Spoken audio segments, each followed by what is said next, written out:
Praise the Lord. Isang mapagpalang umaga po sa bawat isa. Naririnig po ba ako sa likod? Loud and clear po ba yung boses ko sa inyo? Amen. Minsan pa nga natin bigyan ng malakas na papuri, pasasalamat, palakpang ating Diyos na buhay. Indeed, God is good. Ewan. God is good. Amen. And, yan, timplahin mo. And all the time, God is good. Sabi ng iba, God is good, grabe. Amen? Grabe ang Diyos. Usog mga anak ng konti yung electric fan, nililipad.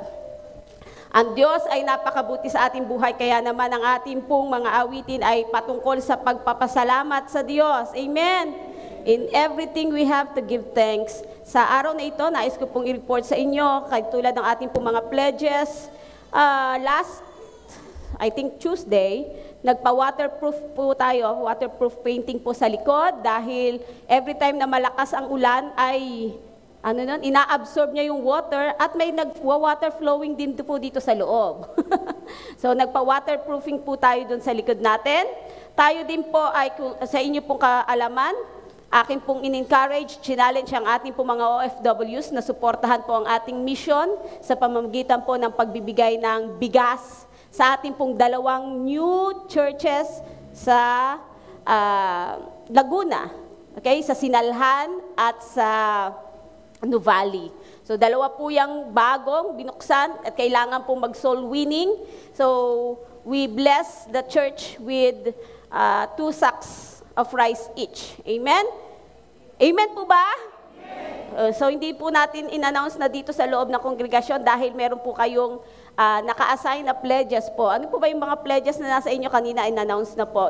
In any form, pwedeng sa maliit or malaki, ang mahalaga po tayo ay kabahagi dahil tayo po isang pamilya. You can pledge sa monoblock chairs, you can pledge sa 100 inches na TV, you can pledge in big or small, in any form, maaari po tayong mag-pledge. Amen po ba? Amen po? And also, natutuwa ako kahapon, meron nag-chat sa akin, nagpadala siya sa akin ng isang short video. Pinapakita doon yung kanyang anak ay nanonood ng preaching. Sabi niya, ayaw daw umalis ng anak niya, masyadong nakafocus sa panonood ng preaching. At yung preaching po na sineshare ko noon is, in these last days, be strong in the Lord. Grabe. At his age, 4 years old, nanonood ng Be Strong in the Lord. At siya po ay, sabi ko, yung apo kong yan magiging pastor kasi. So, siya po ay anak ni Raymond Oredina at ni Ruth Oredina. So, pinadala nila sa akin yung video na nanonood yung kanilang anak ng ating pong online. Replay. Nakakatuwa no, kahit bata. So, if you want to to be blessed once again sa Word of God, pwedeng sa Facebook, panoorin nyo yun. And if you want the sermon alone, yung sermon lang po, pwede kayong pumunta sa CSF Church, YouTube, at doon nyo po panoorin. At the same time, i-share nyo po. Wala pong mawawala sa inyong pag-share. Amen? Bagkos na ibabahagi nyo po ang kabutihan at katapatan ng Diyos sa ating po mga kapatiran. Amen? So we also greet our beautiful, kailangan lagi may beautiful, magandang babae, Ate Jelly, happy birthday! Oh, amen! And Kuya Bong, happy birthday! Yan! Poging-pogi, kailangan may magandang poging-pogi, amen! Mga ko yan, mga kaidaran ko lang yan. Tama naman, no, di ba? So, napakabuti na ating Panginoon. Ready na po ba tayo makinig ng salita ng Diyos? Open your Bible. Ito ay familiar sa atin. Very favorite verse natin ito. Sorry. Okay, ang topic ko po ngayon is the power of a thankful heart. Ang kapangyarihan ng pusong mapagpasalamat. Wow, may kapangyarihan pala yon. Kaya pala ni-encourage tayo magpasalamat kasi ito ay power natin. Amen? Ito po ay kasama po sa series that in the last days, be strong in the Lord. At isa sa kukuhanan po natin ng lakas upang maging matatag at maging manatili sa laban is yung meron tayong puso na marunong magpasalamat sa Diyos. Amen po ba? So, a power of a thankful heart mula sa 1 Thessalonians 5:18. Open your Bible. Andun na po ba? Ang sabi dyan, give thanks in all circumstances, for this is God's will for you in Christ Jesus. Sabi sa ibang translation, in everything, give thanks. Pero yan po ay kabahagi. Kung babasahin natin ang 1 Thessalonians 5:16-18, yan po ay kabahagi ng command ni Paul. Ang sabi niya sa verse 16, magalak kayong lagi. Katapigin mo nga yung katabi mo, sabihin mo, magalak kang lagi. Kasi nakasimangot siya sa oras na to. Hindi ko alam ba't siya nakasimangot. So magalak kayong lagi. And then sabi doon, palagi kayong manalangin. Amen? Sabi doon, magalak lagi. Tapos 17, palagi kayong manalangin. At 18, magpasalamat kayo sa Diyos sa lahat ng pagkakataon, sapagkat ito ang kalooban ng Diyos para sa inyo sa pakikipag-isa kay Kristo Jesus. So, sandali tayong imuko at manalangin. Kabanal-banalang Diyos, Ama naming nasa langit, nagpupuri kami, nagpupugay, nagpapasalamat sa iyong dakilang presensya na nasa aming kalagitnaan. Tunay nga, Panginoon, walang gagawin ang aming bibig, kundi ikaw ay, O Lord, ay kilalanin mula sa iyong mga kamangha-mangha at dakilang gawa sa aming mga buhay. Maraming salamat, Lord, sa iyo, Panginoon, pagtitiwala sa amin ng buhay na ito. Maging, Panginoon, ng lakas, ng talino, ng abilidad. Lahat, Panginoon, ang aming tinatangkilik. Maraming pong salamat sa pribilehyo at benepisyo ng pagiging anak mo, Panginoon. Hayaan mo, Lord, na ang salita mo na aming maririnig, ito man ay sa onsite at sa online, ay wala, Panginoong, mabibitawang salita mo na hindi magpapalakas sa makakarinig nito, Panginoon. Magbibigay, Panginoon, ng another level of faith and trust sa iyong mga pangako, O Diyos. Pinupuri ka namin, niluluwalhati sa pangalan ni Jesus. Amen and amen. Amen. Praise the Lord. So kung tingnan natin, kaninang umaga, I was reminded, the first words na ginagamit ng mga Hudyo, they utter, sinasambit sa paggising pa lang sa umaga. Okay? The word is Modeh Ani, na nangangahulugan, I give thanks. Sa umaga pa lang, sa kultura ng mga Hudyo, ang kinikilalang bayan ng Diyos, pagbukas pa lang ng mata nila, mula dun sa kanilang higaan, they say, Modeh Ani, na ang ibig sabihin, I give thanks to you, Lord. Amen po ba? I give thanks to you. At ang Hebrew word ng gratitude, okay, yung thanksgiving, ang synonyms nun ay gratitude, ang Hebrew word yun is hakarat hatov, na nangangahulugan that you recognize the good. Kinikilala mo ang lahat ng mabubuting bagay na nasa iyo. Amen? Kinikilala mo ang mga mabubuting bagay na ipinagkatiwala sa iyo ng Diyos. Paying attention to what you do have instead of focusing on what you don't have. Amen? Sa kultura ng Hudyo, nangangahulugan ang gratitude o yung hakarat hatov, lahat ng mabubuting bagay na nasa kanila, yun ang pinasasalamatan nila kay Lord.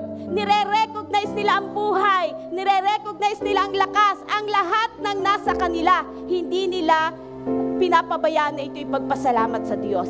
Hindi nila hinahanap yung wala sa kanila. Amen po ba? So, isa sa narinig naming patutuo o interpretation about Thanksgiving sa Hudyo, ganito po. Unlike sa atin, tayo mga Pilipino, when we receive something, nakatanggap ka ng 500, ano sinasabi mo? Wow, thank you sa 500. When you receive bagong cellphone, lalo na sa pagpa-birthday mo, sabi mo, "Hoy, thank you sa cellphone." Tama po ba? But not sa kultura ng mga Hudyo. Ang kultura ng Hudyo, when they receive something, they appreciate and recognize the giver. Amen? When halimbawa ang isang tao ay nabigyan, halimbawa ang asawa ko ay nagbigay sa akin ng regalo, I say, "Oy Albert, thank you for this gift." Amen? Halimbawa, nagbigay sa akin si Pastora Luz ng magandang regalo, kahit nagaano ito kamamahal na jewelry, I always say, "Pastora Luz, thank you for this gift." Nakita niyo yung difference? We Filipinos, we always thank the gift, but minsan, left out yung giver. Sa Jews, lagi nilang nire-recognize the giver. Lagi una ang giver. Kaya sa awit o sa Book of Psalms, doon natin mababasa ang napakaraming give thanks to the Lord. Bakit? For He is good. His love endures forever. Let the redeemed of the Lord say so. We say thank you, Lord. Amen? Thank you, Lord. Lagi mong inuunang i-recognize hindi yung gift. Inire-recognize mo yung giver ng gift. Amen? At kapag naging ganun yung ating attitude, yung ating character, pag nare-realize natin na mas mahalaga yung nagbigay kumpara doon sa ibinigay sa'yo, nagiging thankful ka in everything. Amen? Hindi mo pinalalaki ang mga kakulangan sa buhay mo, kundi pinalalaki mo ang Diyos na kayang magbigay ng lahat ng pangangailangan mo. Amen po ba? That's how a power of a thankful heart works. Kinikilala ng puso mo sino ang nagbigay, hindi yung ano yung binigay. You'll have learned how to appreciate things kapag kinikilala mo ang nagbigay. Ay, ito lang. You don't say that sa nagbigay. Amen? Because you recognize sino ang giver. Amen po ba?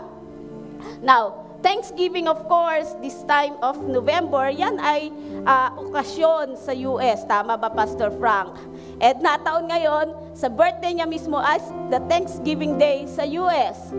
But in Canada, nasa una na. Okay, October sometimes. So Thanksgiving is a national holiday celebrated on various dates. It may be October, it may be November. Okay? And ginagawa na rin yan sa Pilipinas. But in the Bible, Thanksgiving means devotion, praise, sacrifice, and offering. So we do not do it as a tradition. Hintay natin ang November para magpasalamat. Sabi, in everything, give thanks. Sa bawat oras, sa bawat panahon, sa bawat pagkakataon, tayo ay magpasalamat sa Panginoon. Thanksgiving means to glorify God as an act of our worship. Hindi pa pwedeng mahiwalay na sabihin mong nag-worship ka, wala ang iyong pasasalamat sa Diyos. Amen? Kasama lagi, pag sinabi mong nagpupuri ka, ang puso mo ay nagpapasalamat sa Diyos. Giving thanks for all things as parts of God's providence. Thanksgiving begins with acknowledging God is faithful. Say amen. God is faithful. Kapag ikaw ay nagpapasalamat, kinikilala mo, inaamin mo, sinasabi mo, ang Diyos ay tapat noon hanggang ngayon sa iyong buhay. Amen po ba? Earnestly giving Him thanks in advance. Hindi mo pa natatanggap, hindi pa nangyayari sa'yo, pinasasalamatan mo na ang Diyos for His abundant blessings sa iyong buhay. Amen po ba? For His abundant blessings. You know, thanksgiving or gratitude, ito po ay basic principle, basic tenet ng lahat po ng religion. Hindi po lang ito sa Kristiyano. Even ang mga Judaism, Islam, Buddhism, Hinduism, they honor or they believe sa thankful heart. Meron kang dapat pasalamatan. Meron kang dapat i-honor sa kung ano mang meron ka sa araw na ito, sa oras na ito. Sa bawat minuto ng iyong buhay, meron kang dapat pasalamatan. Kasi hindi mo yan magagawa, hindi mo yan matatanggap, hindi yan mangyayari sa'yo nang ikaw lang. Amen? At sa ating mga Kristiyano, kinikilala natin ang ating Diyos na siyang author ng lahat ng meron tayo. That's why we give thanks unto Him. Amen po ba? Amen. So let's have this Bible verse. Ang liliit pala. Psalm 100 verse 4 ang sabi, enter His gates with thanksgiving. Enter His courts with praise. So kung papasok daw tayo sa templo ng Diyos, sa pintuan na ito, may dala tayong pasasalamat sa ating Panginoon. Ang sabi sa Psalms 95:2, let us come into His presence. When we come into God's presence, we come with Him with thanksgiving. Amen po ba? May pasasalamat. What happened? Okay na yon. Mabilis lang yan. Okay. And then sabi sa Psalm 7:17, I will give thanks to the Lord. I will give to the Lord the thanks due to His righteousness.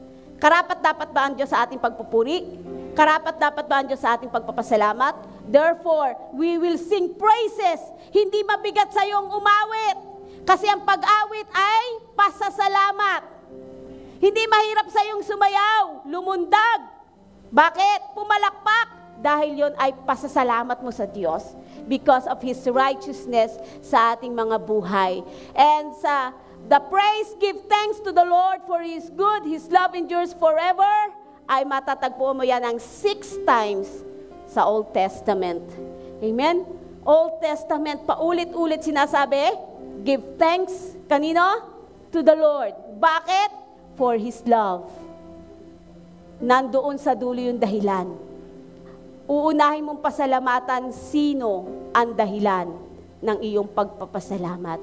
And in Psalms 136, paulit-ulit yan sinasabi. 3 times sinabi dyan, give thanks to the Lord, to the God of gods, for His steadfast love endures forever. So sa Bible, sa Book of Acts, sa buhay ni David, ni Haring David, hindi ba siya nakaranas ng paghihirap? Hindi ba siya nakaranas ng matitinding persecution? Nakadanas siya. Pero in spite of everything, anong ginawa niya? Still, yung word, give thanks to the Lord, ang china-challenge niya sa bayan ng Diyos. Same word, 1 Thessalonians 5:18, in all things, in everything, in all circumstances, give thanks unto the Lord. Kung titingnan mo ang 1 Thessalonians, sa pagtaas niyan, ang chapter 5, ang title niyan, maging handa sa pagdating ng Panginoon.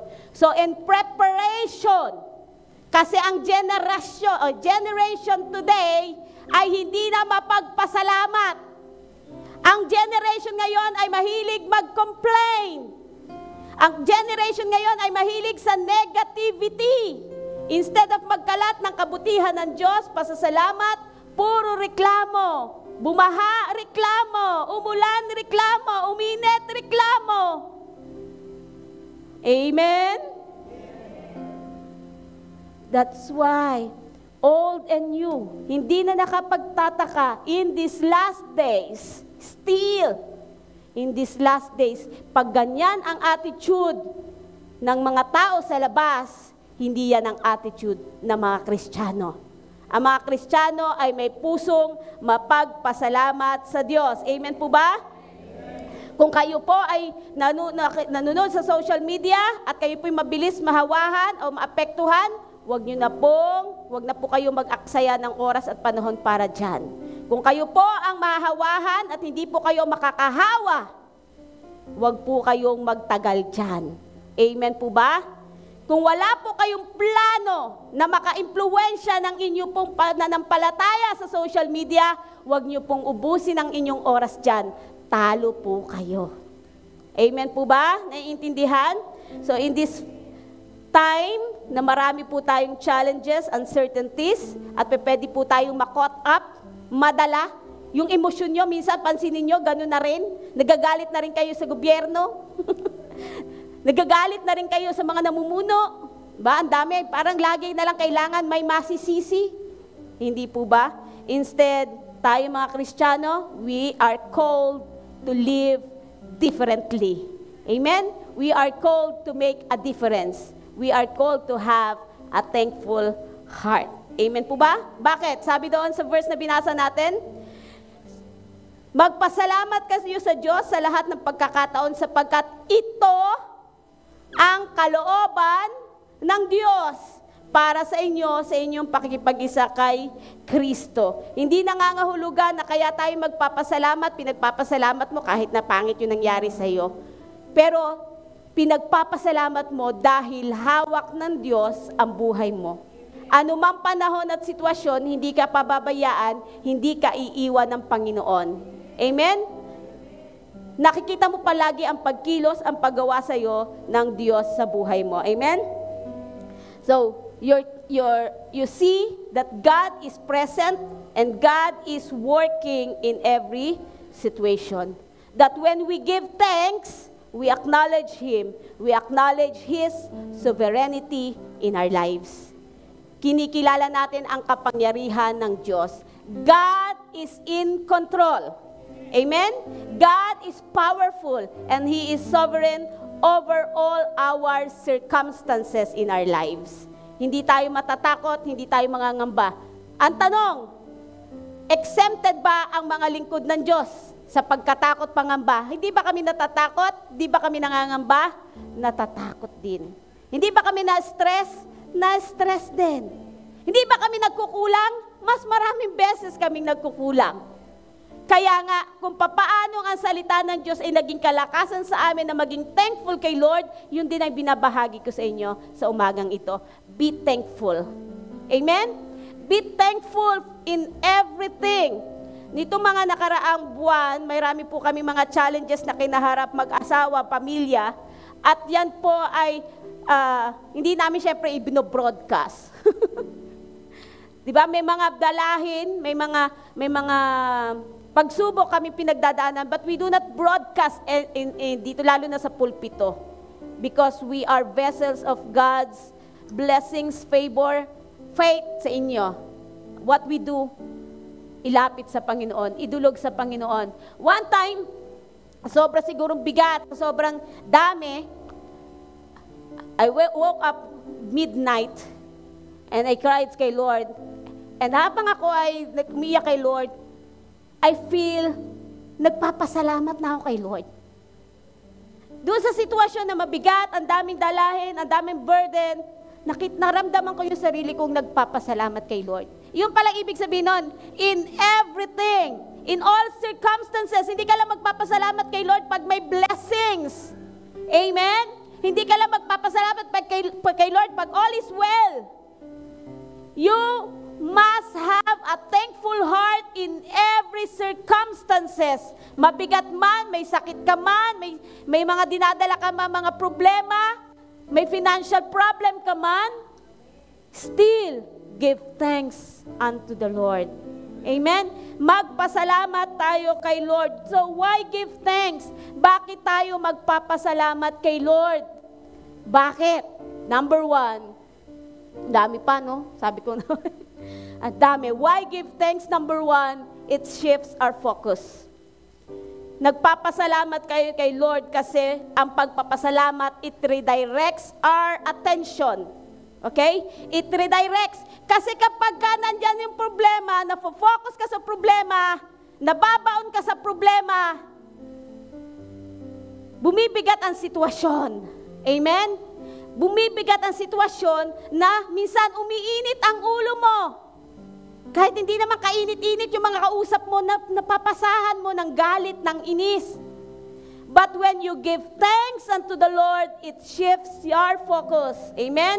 It redirects our attention from the problems itself to our God and His promises. Naayos yung ating isipan that though problems are real, struggles are real, but our God is much real. Amen?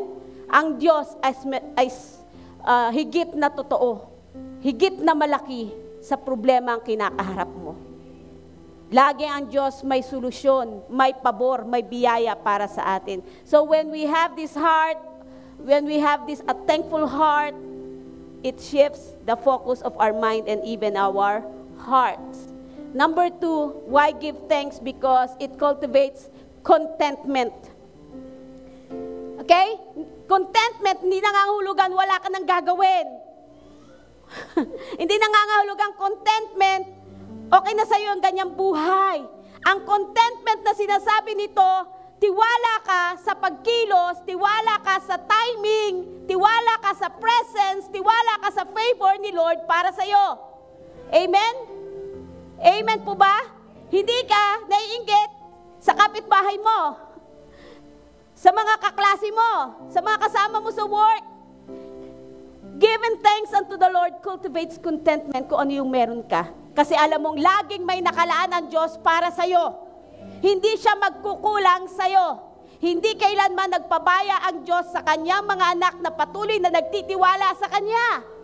Amen po ba? It cultivates our contentment. We appreciate what we have, okay? Rather focusing on what is lacking sa atin. Buti pa siya maputi.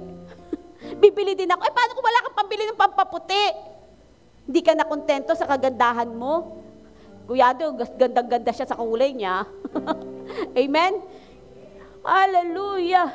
Paano? Buti pa siya payat, ikaw mataba. Paano?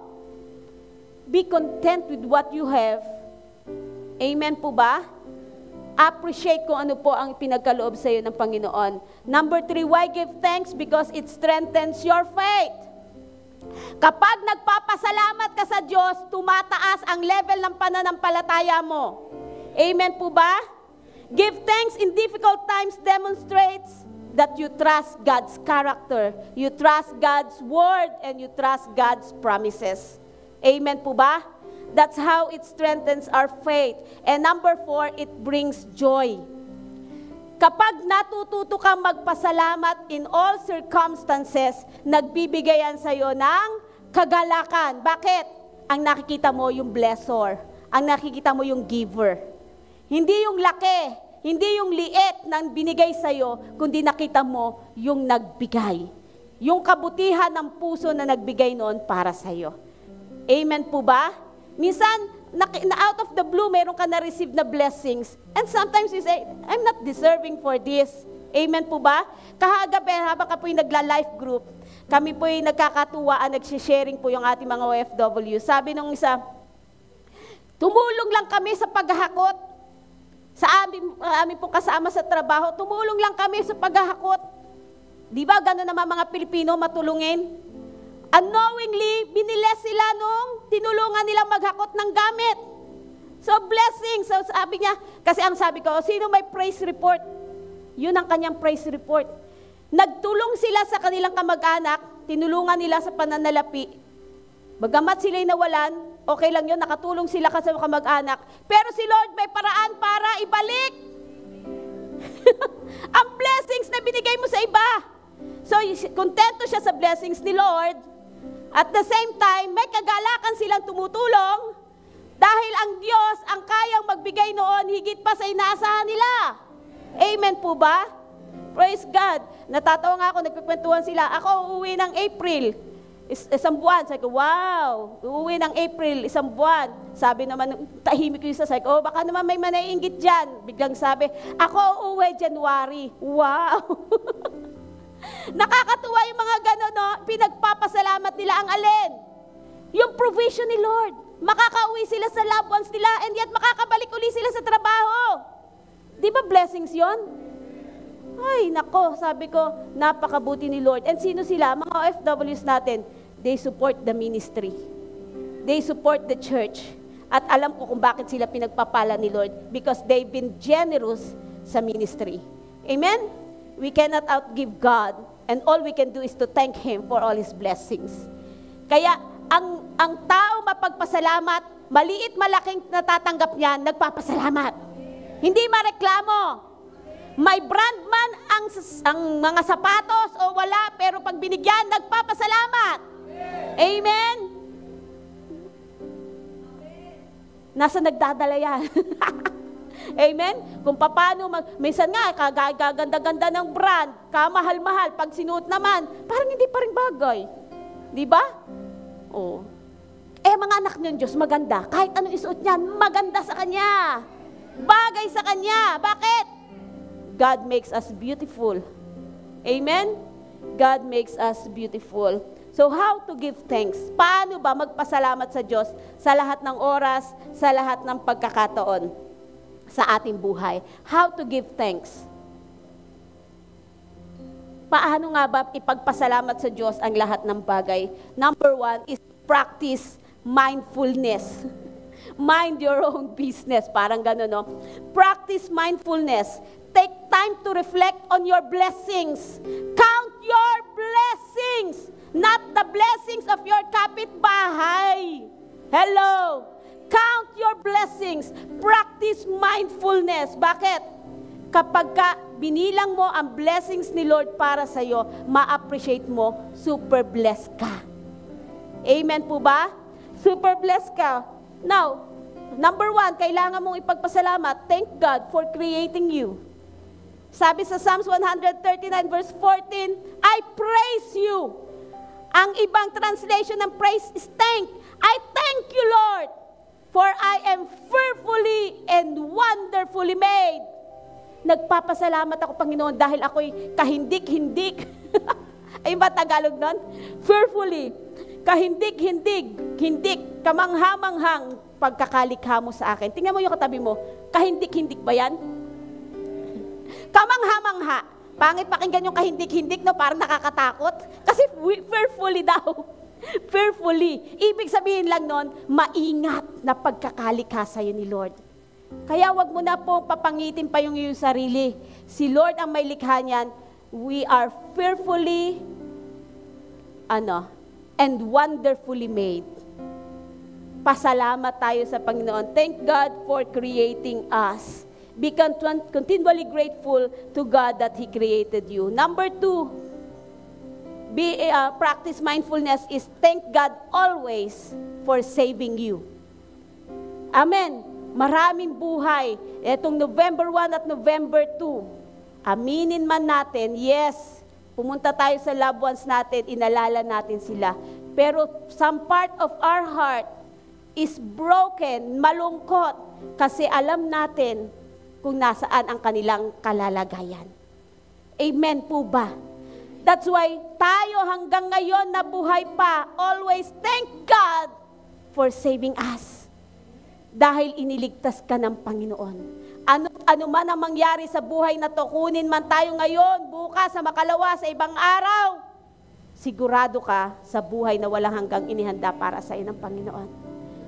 So be thankful. Always thank God for creating us and thank God for saving us. Amen? Psalms 107 verse 1 and 2. Number 2, how to give thanks to the Lord in every circumstances, and why? Because it reframes challenges.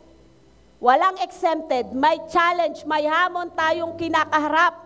But kapag tayo po ay mapagpasalamat, we are looking for the opportunities to grow and learn sa pagkilos ng Panginoon. Remember Jesus, nung sinabi niya sa kanyang mga disciples, saan tayo kukuha ng pagkain para sa mga taong ito na natyagang nakinig ng pangangaral hanggang gabi? Walang may sagot. Ang sagot nila yung halaga.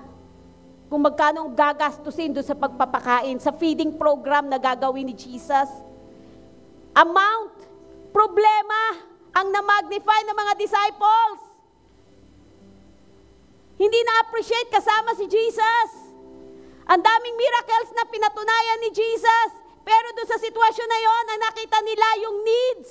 Hindi nila nakita yung kapangyarihan ng Diyos na kayang i-perform, kayang ipagkaloob, kayang ibigay yung pangailangan. But Jesus, nung binigay sa Kanya yung tinapay at isda, meron pang description yung isda eh. Hindi shark, hindi tuna, malaki-laki sana eh. Ano sabi? 2 small fish.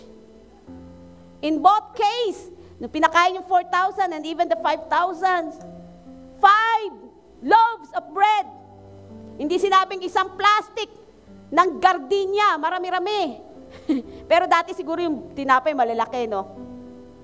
5 loaves of bread and 2 fish, 2 small fish. Anong ginawa ni Jesus? Out of small things. Anong ginawa niya? Tinaas niya at pinagpasalamat sa Diyos Ama. Kapag kakaunti, lalo kang magpasalamat. Kapag ka wala, lalo kang magpasalamat. Kapag ka natatakot ka na sa mga pangailangan mo, lalo kang magpasalamat. Because thankfulness brings multiplication. Amen!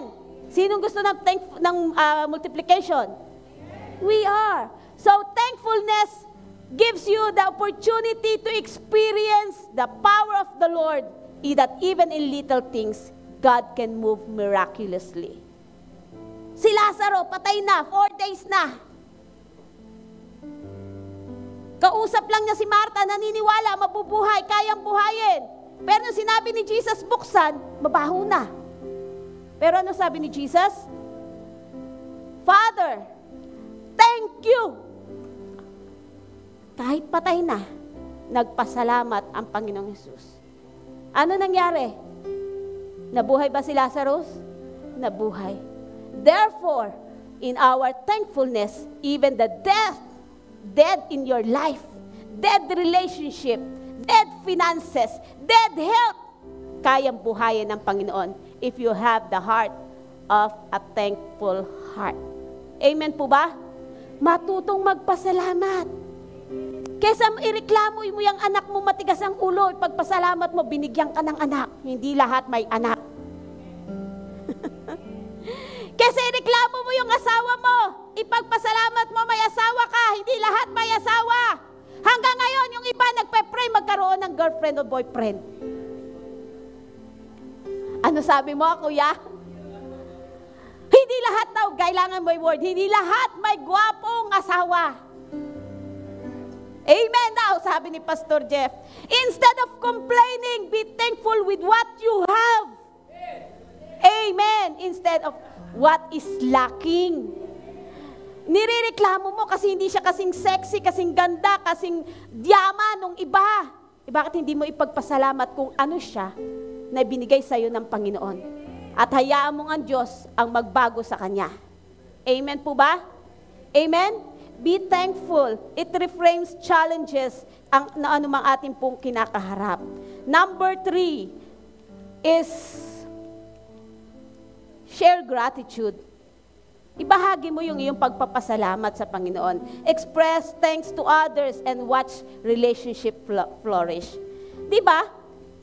Yung kapitbahay mo na binigyan mo ng pagkain, di ba nagpapasalamat sa iyo? Yung bang masarap ba magbigay sa taong nagpapasalamat? Paano kung hindi nagbigay? Ay, hindi nagbigay ng pasasalamat. Ulitin mo pa ba? Ulitin mo siguro 2, 3. Pero yung tao mapagpasalamat, ano ginagawa mo? Di ba you always give? Amen po ba? Kapag ikaw ay, yung bibig mo ay palaging puno ng pasasalamat, maliit man na yung tanggap mo, yung kaibigan mo nagbigay sa'yo ng keychain, may picture ka, oh, you thank him, di ba? You thank her. Ang susunod, papalitan niya, ipit naman. Di ba? Masyado siya nagiging giver. Ganon din ang ating Lord. The more we thank Him, the more He pour out His blessings for us. Amen po ba? Nagiging lalong mapagbigay ang Diyos sa atin. Though siya'y mapagbigay na, kaya lang dumadaloy, rumaragasa, lahagi ang pagpapala ng Panginoon. Thanksgiving is an essential component of prayer. Basahin natin. Alam kong alam nyo ito. Philippians 4:6-7. Now, kapag nagpe-pray tayo para sa ating mga kapatid, para sa ating mga mahal sa buhay, huwag na huwag kalilimutan, hindi lang tayo hihingi. Sangkap ng ating pagdulog, sangkap ng ating pananalangin, ang pagpapasalamat. Sabi, same, yung 1 Thessalonians 5:16-18. Philippians 4:4, sabi doon, magalak kayong lagi. Bakit? Same author, si Apostle Paul ang author. Nasaan si Paul? Nakakulong. Ini-encourage ang iglesia, magalak kayong lagi. Inuulit ko, magalak kayo. Paano magiging magalak? That's why in all circumstances, sa lahat ng panahon at pagkakataon, magalak kayo. Ipadama ninyo sa lahat ang inyong kabutihang loob. Malapit nang dumating ang Panginoon. See? Kasama sa paghahanda natin ng pagdating ng Panginoon, yung puso natin na mapagpasalamat. Amen? Huwag niyong kalilimutan ang magpasalamat. Huwag kayong mabalisa tungkol sa anumang bagay. Kanina sabi ni Ate Carla, malapad, mapalad. Baka mag-interchange. Mabalisa, mabilasa. Pag balisa ka, bilasa ka. Di ba? Nagiging tuyot ka. Di ba? Huwag kang mabalisa. Sabi diyan sa verse 6, tungkol sa anumang bagay, sa halip hingin nyo sa Diyos ang lahat. Sabi nyo nga lahat. Pag lahat ba, ibig sabihin nun ay wala nang natira. Amen? Wala kang ititira. Ipagkatiwala mo, ilagak mo, hingin mo ang lahat. Yung maliit lang ba? Hindi. Yung posible lang ba? Hindi. Kahit yung mga imposibleng bagay, kahit yung mga malalaking bagay, pwede mong hingin sa iyong Diyos para wag kang mabalisa. Kasi ayaw ng Diyos, malugi ka. Ayaw ng Diyos, malungkot ka. Kaya ang sabi sa verse 4, magalak ka. At kapag nagagalak ka, pag lumapit ka sa Diyos sa panalangin, hingin mo ang lahat. Kagalingan, kalakasan, pinansyal.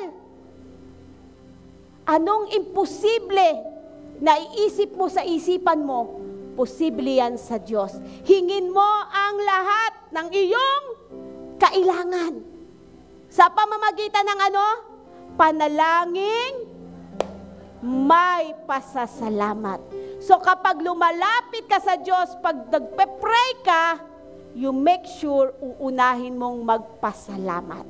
Thanking the Lord in advance for the blessings na ine-expect mong ibibigay niya sa'yo.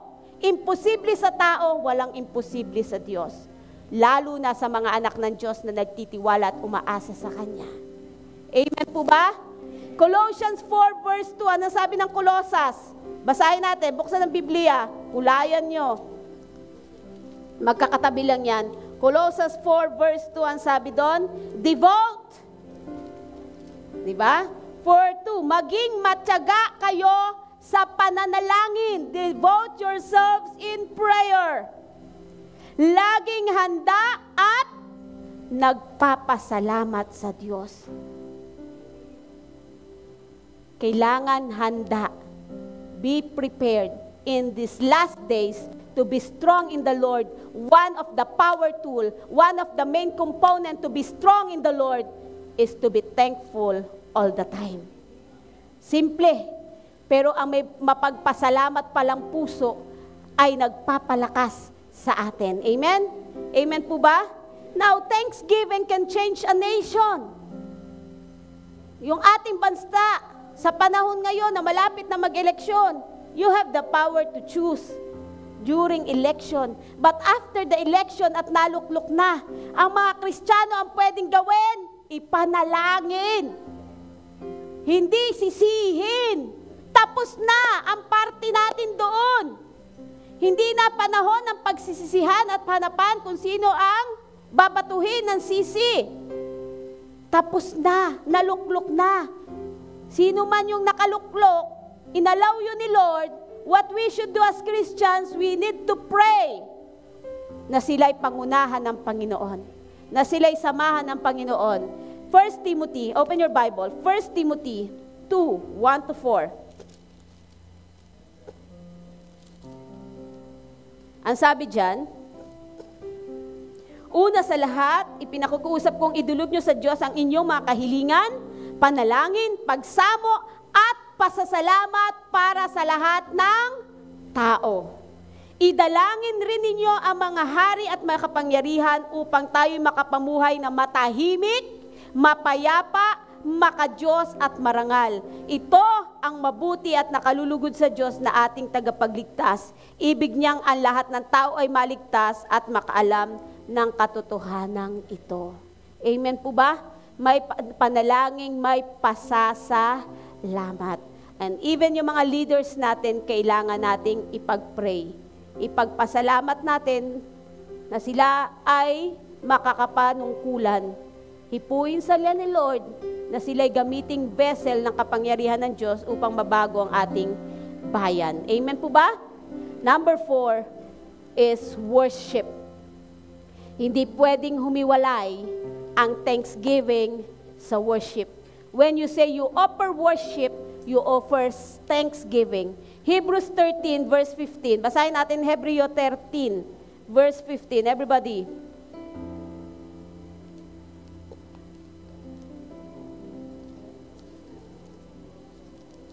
Ang sabi dyan sa verse 15, kaya't lagi tayong mag-alay ng papuri bilang handog sa Diyos sa pamamagitan ni Jesus, papuring mula sa ating mga labi na nagpapahayag ng ating pagkilala sa Kanyang pangalan.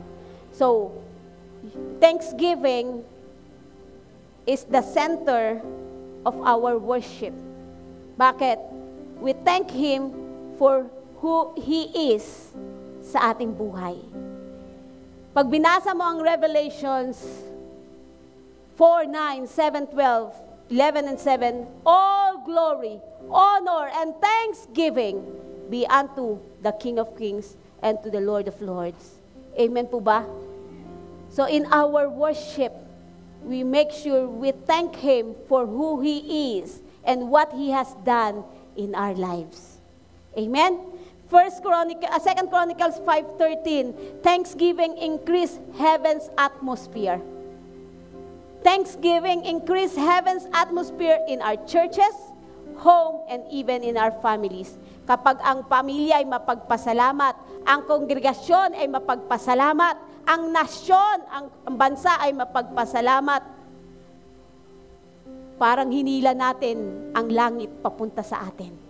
We experience heaven. We experience God's outpouring of His blessings in our lives, in our church, and even in our community.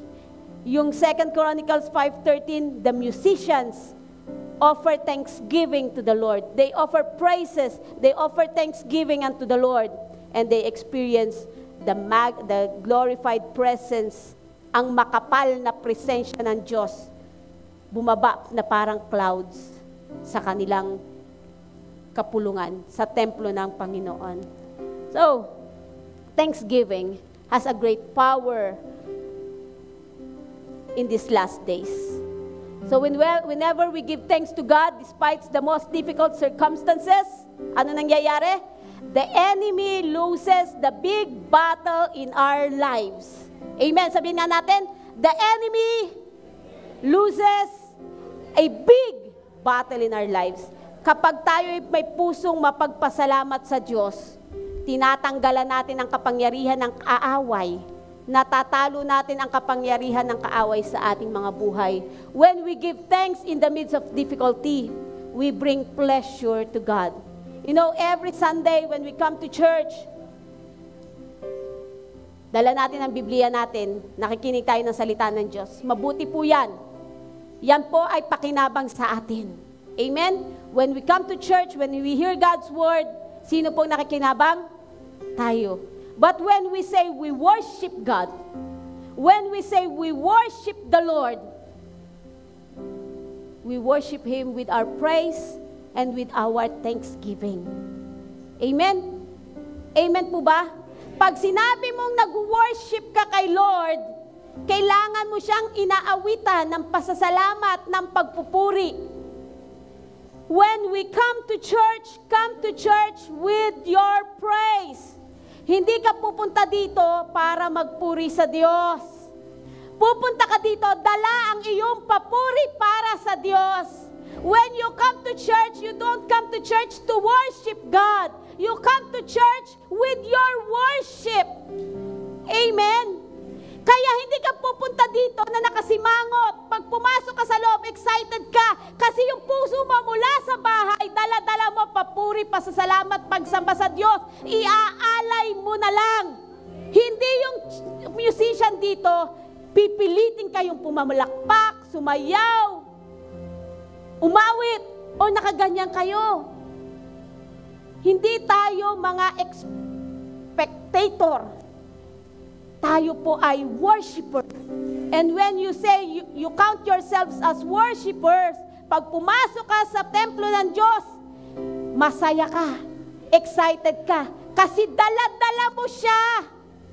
Yung pasasalamat, yung pagsamba mo, dala-dala. Hindi ang church ang maglalagay sa'yo. Ikaw ang mayroong pasasalamat sa Diyos. Amen? Ikaw ang may pagsamba, ikaw ang may pagpupuri. So when you come to church with your praise. Come to church with your worship.